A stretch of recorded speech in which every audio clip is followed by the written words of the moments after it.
Nous sommes en ligne avec le secrétaire général du PSOE à Paris, José Rojas. Bonjour.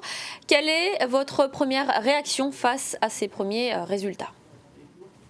Bonsoir, d'abord, merci pour votre invitation à réagir à ces élections.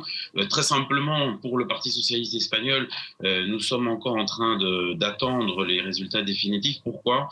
Parce qu'il y a beaucoup d'incertitudes. L'apparition des partis nouveaux fait qu'on n'a pas une idée précise de ce que les résultats définitifs vont donner. Pour l'instant, ce que je peux d'ores et déjà vous dire, c'est qu'au niveau des résultats globaux, au niveau des élections municipales, il y a un coude à coude entre les socialistes et le Parti populaire. Là encore, une erreur des instituts de sondage, puisque personne n'avait prévu que le Parti socialiste pourrait l'emporter au niveau national sur la totalité des voix reçues par les électeurs. Donc, une incertitude sur le sort de certaines municipalités. Vous avez parlé de Madrid, il y a aussi Valence, Barcelone. Ce qui est sûr au jour d'aujourd'hui, c'est que le Parti populaire au pouvoir paye le prix de son incompétence, de sa mauvaise gestion et d'une politique économique désastreuse. J'entendais tout à l'heure vos commentateurs ou vos journalistes parler de la reprise économique en Espagne.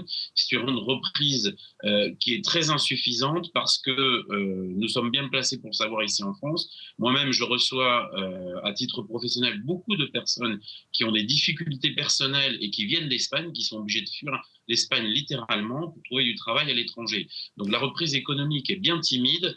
Elle est, nous le savons, nous les socialistes, nous le dénonçons depuis très longtemps, Mais basée sur de fausses bases et on a très peur pour le pays et il est temps. Là aujourd'hui, ce qu'on peut dire sur ces élections, c'est qu'on a ouvert la porte du gouvernement à Mariano Rajoy pour qu'il commence à sortir du gouvernement et en espérant que les élections législatives dans quelques mois vont finir par le mettre dehors et qu'il arrête et que le gouvernement change et qu'on arrête enfin cette politique économique et vous sociale parlez des désastreuse en sanctions, Espagne. de ce vote sanction pour le parti au pouvoir, mais quelles leçons le Parti socialiste, vous tirez de ces élections? Pour ce qui nous concerne, la grande leçon de ces élections-là, c'est que le Parti populaire aujourd'hui est minoritaire. Il n'y a pas d'autre parti à droite à part le parti qui apparaît un peu de façon nouvelle pour ces élections à niveau national de Ciudadanos, de citoyens en français.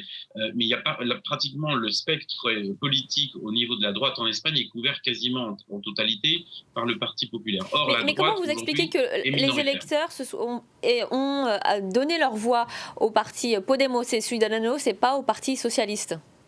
Parce que le Parti populaire a réussi sa manipulation d'une partie de l'électorat, à savoir de prendre les petits partis comme Podemos, comme le seul interlocuteur politique en les mettant en valeur, en les mettant en lumière, en occultant délibérément le rôle d'opposition du Parti socialiste.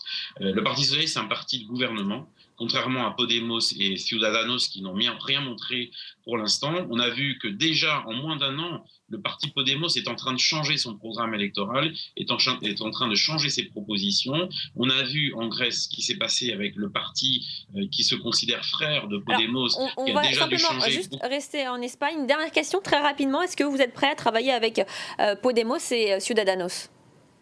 Mais le Parti socialiste a toujours pratiqué les pactes de gouvernement quand ils étaient nécessaires pour l'intérêt des citoyens. Aujourd'hui, avec Podemos et d'autres partis, la gauche communiste notamment, on voit que la gauche est majoritaire dans le pays. Elle est majoritaire au niveau de beaucoup de municipalités, mais surtout au niveau national. C'est la grande Merci. leçon d'aujourd'hui. Merci beaucoup, José Rojas, pour vos explications.